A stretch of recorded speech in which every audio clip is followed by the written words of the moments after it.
पिछले श्रृंखला में हमने देखा कि कुंती पतंग के समान चिंताओं के धागे पर उड़ती हुई, उलझती हुई, डगमग करती हुई कर्ण से मिलने के लिए गंगा के तट पर पहुंचती है।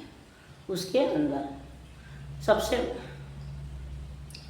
बड़ी व्यथा यह है कि वह नहीं चाहती है कि उसके दोनों ही पुत्र जो हैं वह आपस में एक दूसरे से लड़ें। इसलिए वर्षों का जो वह छिपा हुआ रहस्य है, जिसे उसने समाज के डर से छिपा करके रखा था, वह आज चाहती है कि वह कर्ण के सम्मुख इस रहस्य को खोल देगी, जिससे कि कर्ण जो है वह अपने भाइयों का पर प्रहार नहीं करे या उनका रक्षक बन जाए।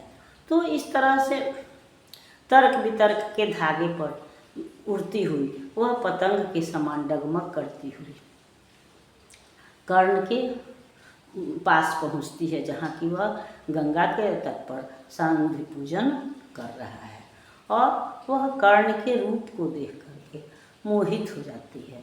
कर्ण का रूप हम यह पिछली श्रृंखला में पढ़ चुके हैं या जान चुके हैं कि कर्ण का शारीरिक सौष्ठव जो था, शारीरिक गठन जो था, वह आकर्षक था। वह लंबे चौड़े व्यक्तित्व का स्वस्थ व्यक्ति था। तो जब वह गंगा के जल में दोनों हाथ ऊपर किए हुए भगवान सूर्य को नमस्कार कर रहा था, तो उस समय कुंती को वही उसके आकर्षक रूप को देख करके उसका मन जो है वह ममता से भर जाता है। वह मुग्ध भाव से कर्ण को निहारने लगती हैं, देखने लगती हैं या अपने प्रेम के अमृत से उसको, ममता के अमृत से उसको नहलाने लगती हैं।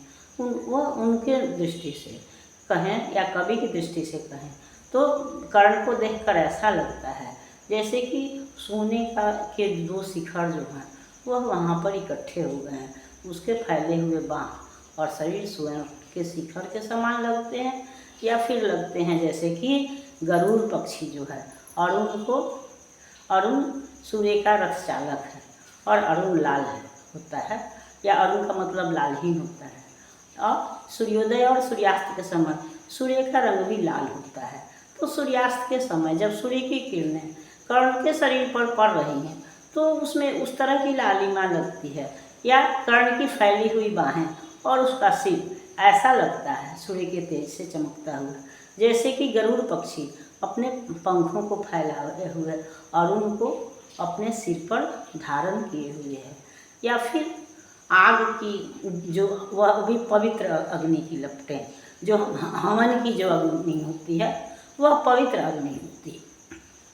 अग्नि भी दो तरह की हो जाती है, एक पवित्र अग्नि है और एक साधारण है। जो अगर हम किसी का घर जला रहे हैं तो वो आग की लपटें पवित्र नहीं कहलाएंगी, लेकिन जहाँ हवन पूजन होता है और वो जो लपटें उठती हैं वह पवित्र होती हैं।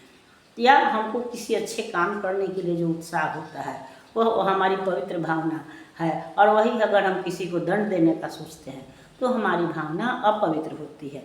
इसी तरह से हवन की अग्नि पवित्र अग्नि है और वही किसी को घर जलाने के लिए जो हम अग्नि उत्पन्न करते हैं वह अपवित्र है।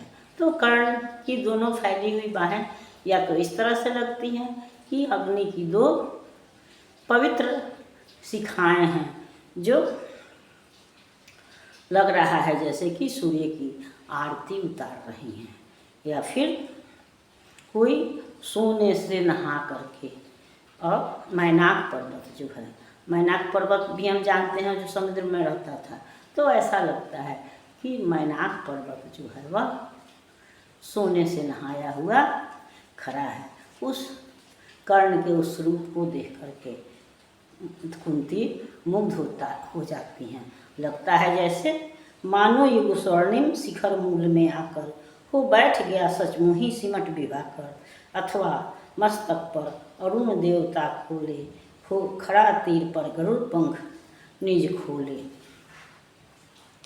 या दो अर्चियाँ विशाल पुनीत अनल की हो सजा रही आरती विभा मंडल की, अथवा अगाध कंचन में कहीं नहा कर मैनाक शैल हो खड़ा बाहु फैला कर। सुत की शोभा को देख गोद में फूली, देख मोद में फूली, कुंती क्षण भर को व्यथा वेदना भूली। भरकर ममता पैसे निष्पलक तपन को नयन को वह खड़ी सोचती रही, खड़ी सींचती रही पुत्र के तन को।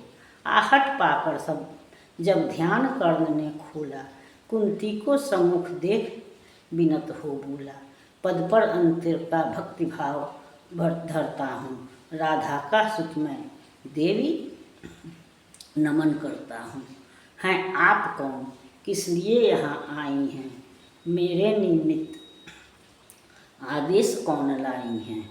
यह पूरे क्षेत्र की भूमि युद्ध स्थल है, अस्तमित हुआ चाहता विभा मंडल है। सुना अवघट यह घाट महाभयकारी, उस पर भी प्रया आप अकेली नारी। है कौन देवी, कहिए क्या काम करूँ मैं, क्या भक्ति भाव भेंट चरणों पर आन धरूँ। तो कुंती जो है वह कर्ण के इस रूप को प्रेम से निहारती है, देखती है, अपनी ममता भरी आँखों से उसको सींचती है, क्योंकि कर्ण को इतने नज़दीक से देखने का कभी उसको अवसर नहीं मिला था। तो वह कर्ण के इस रूप को मुग्ध भाव से निहारती है। उसको लगता है जैसे कि वही बात है कि या तो मैनाक पर्वत सोने से नहा करके चला आया हो, या याग की दो लपटें जो है वह भगवान सूर्य की आरती उतार रही हैं, या गरुड़ जो है वह अरुण को माथे पर लिए हुआ है, या शैल शिखर जो है वह आप यहाँ एक सोने के शैल शिखर एकत्रित हो गए हैं। तो इस तरह से इस रूप को देखकर कुंती तो मुग्ध है, लेकिन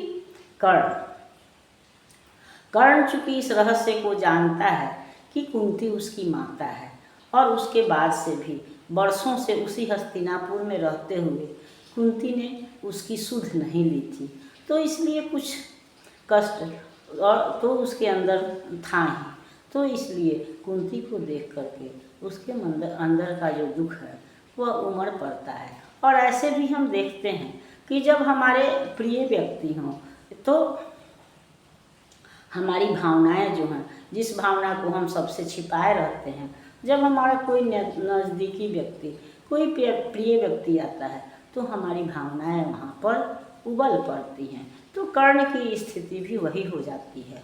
जब वह आँख खोलता है, पूजन समाप्त करने के बाद से आँख खोलता है तो देखता है कि माता कुंती जो है उसके सम्मुख खड़ी हैं। तो वह पहचान तो अवश्य लेता है, लेकिन नहीं पहचानने का अनुभव कर अभिनय करते हुए वह कहता है कि आप कौन हैं और यहाँ क्यों आई हैं, मैं आपकी क्या सेवा करूं।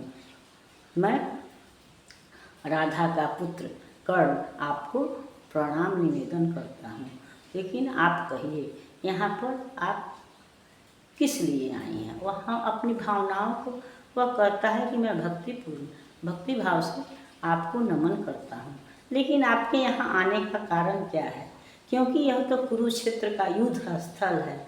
यहाँ पर कल महासंग्राम होने वाला है और सूर्य भगवान भी अब छिपने वाले हैं, अंधेरा हो रहा है।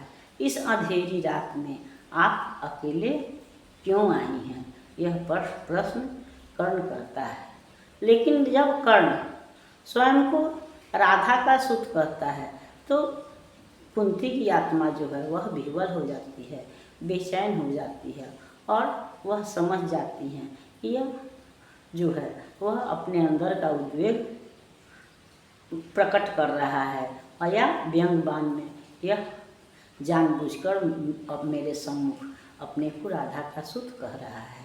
इसलिए कुंती तरफ करके बोलती हैं कि नहीं, तुम राधा के पुत्र नहीं हो बल्कि मेरे पुत्र हो, और जो वंश अर्जुन या युधिष्ठिर का या अन्य पांडवों का है वही वंश वही अधिकार तुम्हारा भी है।